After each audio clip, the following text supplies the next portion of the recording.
Hello everyone, welcome back to my channel. So many of you have often wondered what exactly you should do after you have passed your post-graduation exams. Well, I know many of your fourth semester exams conducted by the University of Calcutta and many other universities are just about to come to an end, and the post-exam anxiety and worries are just around the corner knocking at your doors. So, if you're wondering what exactly you should do after your post graduation is over, then this video is exactly for you. And I am going to share with you 5 different ideas that you can explore after you have finished your post graduation. And take my word for it, the 5th idea is an exclusively brilliant one, and I would urge you to watch this video right till the end to get to know what that is. So, without wasting any more time, let's begin.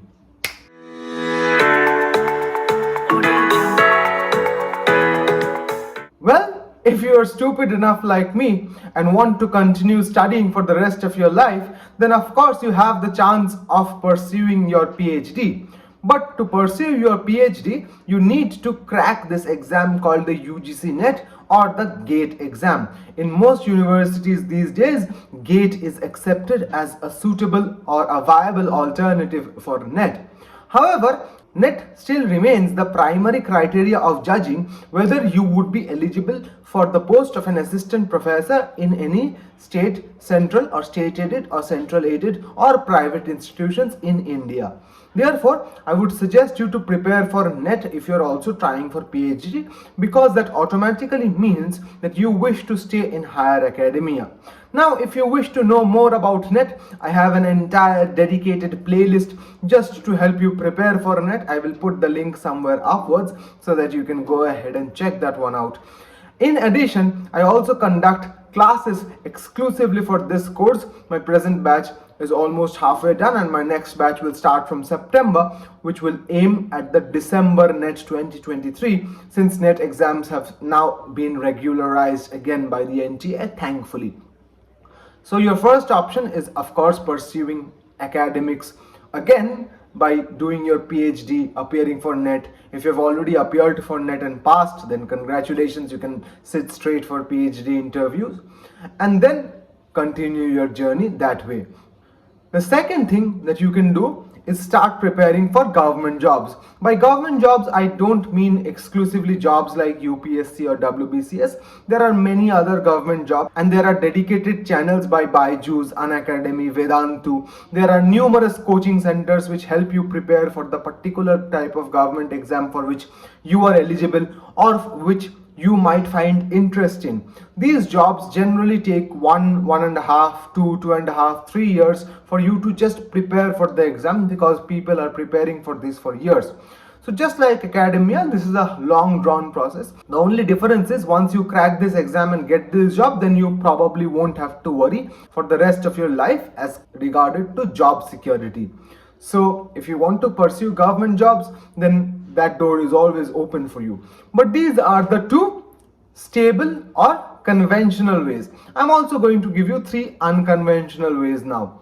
The third way is to start your own entrepreneurship idea.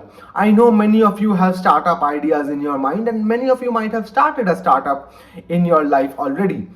And if you haven't, then you might consider doing it in the near future, because jobs, or more particularly government jobs, are going to become a thing of the past very soon. They are already starting to privatize every sector of our industry, education and others. So I would suggest you to go for a business idea where you can capitalize on your expertise, your knowledge and things that you know and can execute with perfection. I would suggest you to take those into consideration and build a startup of your own. If you have not built a startup already, I can recommend you many videos, not in my channel but from other channels, which you can watch in order to ensure that you start your entrepreneurship journey in the exact way in which it should be started. And for that, you of course need to read a lot of books, and also you need some sort of capital investment. For that you need to do internships or private tuitions, which you can always do, which I'm guessing most of you already do anyway. So once you do private tuitions, then you will get that amount of money which you will be required in order to start your business or entrepreneurship idea.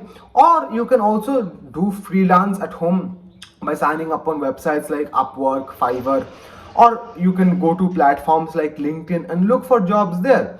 And if you start working from home, then you have an opportunity of working more than one job at a time if your company contract is not invalidated by that. That way you can get two job experiences at the same time, you can get more salary, and you also save yourself the opportunity of getting bored.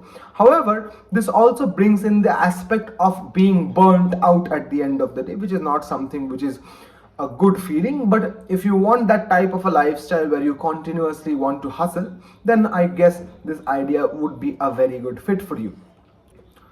The fourth idea which I will give to you is to invest time in improving yourself. This necessarily does not mean enrolling in a course, but it does necessarily mean that you will take up a skill which you did not have hitherto. For example, playing the guitar, learning a new language, learning coding, or practicing a skill which you were not an expert of up until this moment. This will allow you to be a more versatile person, and people who are going to give you jobs are going to value the fact that you are very good at something other than the job that you are hired for. For example, every workplace that you go will 100% have a website, and they will need someone for website maintenance. Now, in most cases, they will have someone who is working in that position full time. But if you know the nitty-gritties of website management, WordPress, landing page, static page, and the overall nitty-gritties of how to handle a website, or how to change something in a website, how to upload something, how to make the portal more efficient, then these things will work in your favor. Same goes for using MS Excel proficiently, MS PowerPoint, MS Word, and their Google corollaries like Google Doc, Google Sheets, and Google Slides. And if you know graphic designing, even if it be in a platform as simple and useful as Canva, it will come to your aid.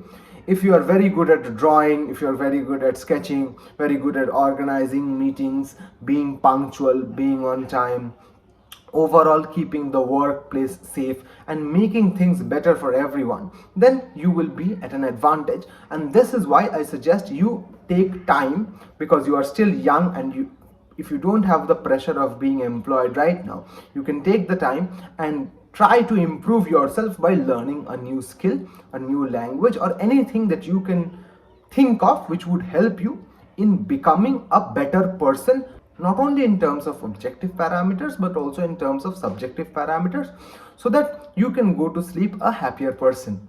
Now I will come to the most awaited idea, which is the fifth one. Now, before I go to this fifth idea, if you're still watching, then thank you. I request you to like, comment, and share this video, and subscribe to my channel and press the bell icon so that you don't miss out on any videos that are coming out from my channel. And I am going to become regular once again on my channel and upload one video every week, hopefully. That is, you can become a content creator. Now, content creation is a nuanced idea, and people often see it with a twisted mindset. They think that it requires no patience, no effort, and no time at all. Whereas the opposite is true. If you are wanting to do a vlog, a blog, a YouTube channel, an Instagram page, a meme page on Twitter, anything that you can get paid for. Now, by content creator, I necessarily don't mean video content. I can also talk about audio content like a podcast. I can also talk about written content like a blog. But this is not exactly like being a content writer, because when you're being a content writer, you're kind of being forced to write for someone else on a topic which probably you don't like. But if you become a content writer or a content creator, then in this context you will create what gives you joy, like I create these videos which give me joy. That way you will never be bored, and more importantly, you will also enjoy the work you're doing. But this is exactly like the first two ideas that I gave to you, because this will be time consuming. And I suggest, if you are in a hurry to start your income journey, then you start freelancing in addition to creating content in a field where you are comfortable. But before you start creating content, I will ask you to make a list of 100 topics in that area on which you can create content. If you're just starting off with 5-10 ideas, then after 5-6 weeks or 2 to 4 months, you will easily become bored of that idea, or you will think that this topic is now exhausted. This happens with most of us, also happened to me and my channel for a brief period of time, but I am thinking of relaunching it in some way. So that is my idea to you if you are doing your postgrads. So that is it from my side. So thank you for watching. I once again request you to like, comment, share and subscribe. I will see you in the next video. Till then, hasta la vista.